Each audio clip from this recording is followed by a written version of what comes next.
Let's have a look at this video that Stephen Gilbo put out about forcing, I've got to say, it's forcing people to get into an EV and forcing people that by 2035, the only vehicles we can buy is going to be an EV. And yeah, I'm talking about EVs again, because remember, Ontario and Canada are invested in this. They're invested in EVs. You know, the ones that burn down your house, them sort of EVs, and ones that burn ships and set fire to highways and bridges whenever they just want to combust. Let's go through this video, and just off the top of my head, let's just see what BS is pumping out here. When was the last time you paid only $10 to drive 400 kilometers?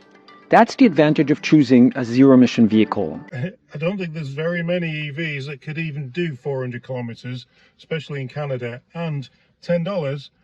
When's the last time you paid 1980s house prices for a car? $80,000 just to buy the car. It's out of the range of most people, Stephen.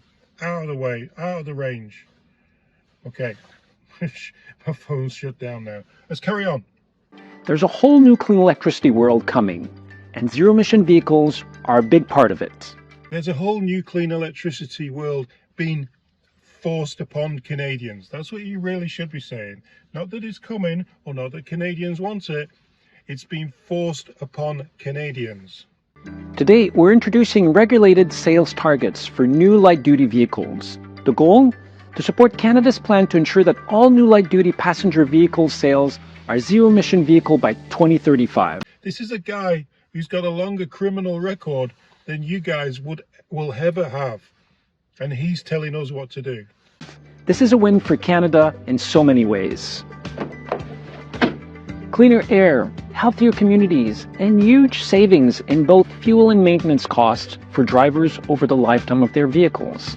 Unless your battery dies, and then that's $50,000, or unless you need to actually buy the car, and that's $50,000 to $80,000, or unless you need to keep buying tires every 6 months because of the extra weight of the vehicle, or unless you need to keep repairing the roads all the time because of the extra weight of another 20 million vehicles trudging along. Imagine if your local area, everybody was driving semi-trucks.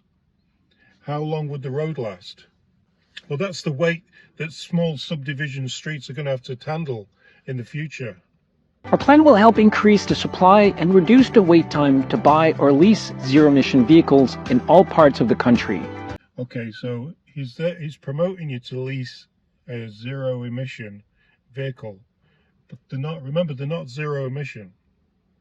These vehicles cost emissions to build, and if you're going to lease a vehicle, that means you're going to be renewing the lease every few years, and then you're going to have a new vehicle built, which is going to be massive emissions.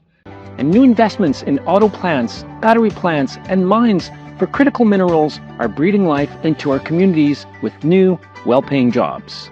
I'll tell you what's one of the new well-paying jobs, and that's specialized firemen. They're and building these big cases that you can fill with water and put an EV into. With the help of provinces and the private sector, we're building a vast network of charging stations from coast to coast. That means you will never be far when it comes time to recharge. No, you're not. You're not building a network of charging stations from coast to coast. There's hardly any. We would need to build another 475,000 at least in the next 10 years to meet.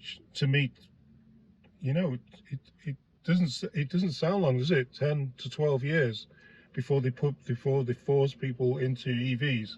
Although you will be able to drive a internal combustion engine car, but you can imagine if this government lasts that long, which I surely hope not, these internal combustion engine cars are going to be so expensive, because that's the cars people are going to want. Reaching our goal of ensuring all new car sales are electric by 2035 also tackles one of the biggest sources of pollution in our country, fueling the climate crisis. So this is also helping to fight the wildfires, the droughts, and the floods. Wildfires. So that means that people who go and light these wildfires will have to use an EV.